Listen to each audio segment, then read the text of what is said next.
All right, so if we are considering a car that makes a very fast left turn as shown in the back, there's a bowling ball and a golf ball. Assume the car does not roll over. Draw the path that the left mirror makes during the turn. I'm going to try my best here, but, you know, it's just not going to work out that well. Draw the path the left mirror takes. So this left mirror is going to... Already, messed up. Good for me.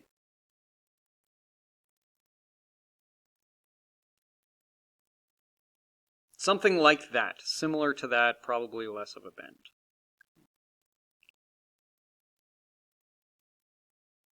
There we go. Alright, so there's the left mirror. Draw the path the right mirror makes during the turn. Okay. Draw the path that the bowling ball and the golf ball take during the turn. The bowling ball and the golf ball is going to be this blue.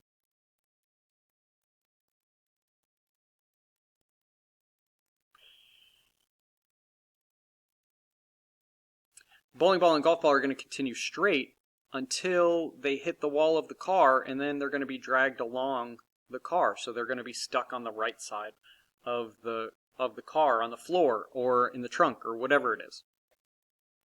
So that's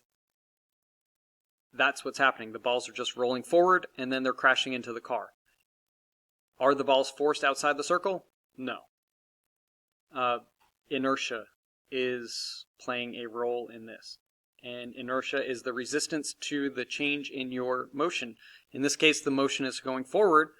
Well, those balls don't want to not go forward. They want to continue moving forward, so they crash into the wall of the car, and then they're dragged along for the ride. Let's see. All of the following objects move in a circle with a constant speed. All of the following move in a circle at a constant speed. I don't know if I said that, sorry. Draw and label only the forces that each example is asking for.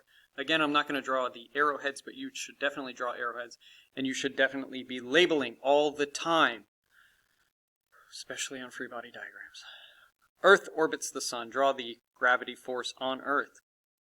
Well, boom. There we go. FG is what I would label here. Oh, forget it. Right? Ball on a string is whirled. Draw the tension. The tension is along the string. So FT. Ball rolls around a vertical track. Draw the normal force. Normal force is perpendicular to the surface. So it's going to be in this direction. And we would call that Fn. Car goes around a curve. Draw the frictional force. Friction resists sliding. If it weren't for friction, this car would slide out of the circle. So that is our frictional force. An electron orbits a proton in an H atom, in a hydrogen atom, not an H atom, sorry, chemistry.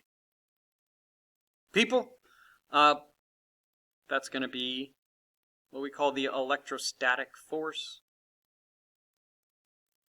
A biker goes over the top of a hill. Draw the weight and normal force.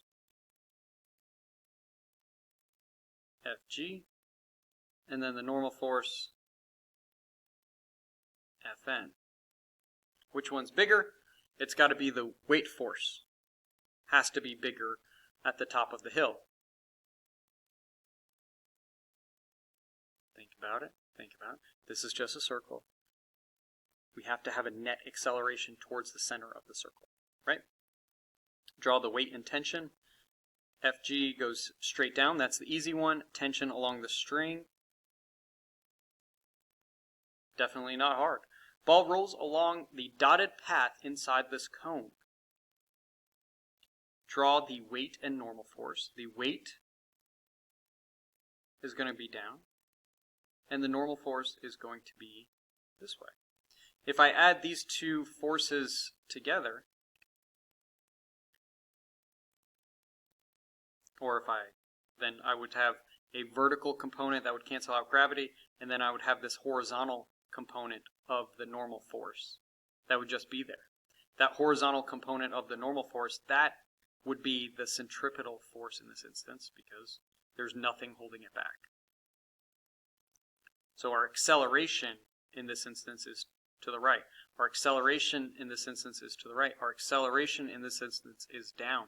Our acceleration here is going to be towards the center. Acceleration here is going to be towards the center. Acceleration here is going to be towards the center. Acceleration here, guess what? Towards the center. Acceleration here, towards the center. Whenever you're in uniform circular motion, moving with a constant speed in a circle, the acceleration is going to be pointing towards the center. Alright, so when an object moves in uniform circular motion, what is true about the direction of the net force acting on it? The net force always points towards the center. There's my messy sigma. Net force points towards center.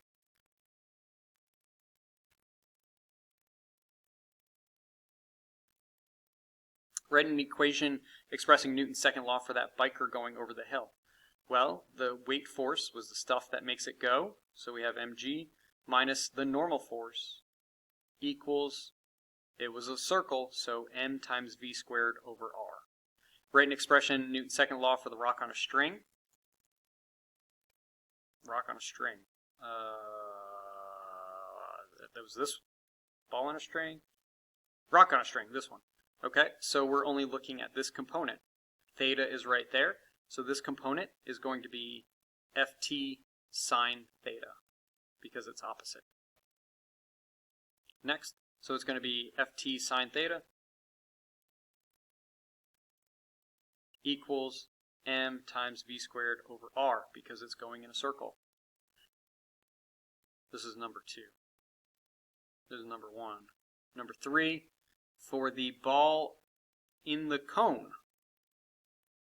Ball in a cone. So we're looking right here. The acceleration towards the center of the circle is going to be this. So the vertical component we don't care about. The horizontal component we do care about. The horizontal component, this is theta. This is going to be Fn cosine theta. Meanwhile, this upward component of Fn is Fn sine theta. And that's going to equal our weight. If we needed to use that, which we could. So for the ball and the string, if we're looking at just the horizontal, Fn cosine theta equals, it's going in a circle. So what does it equal?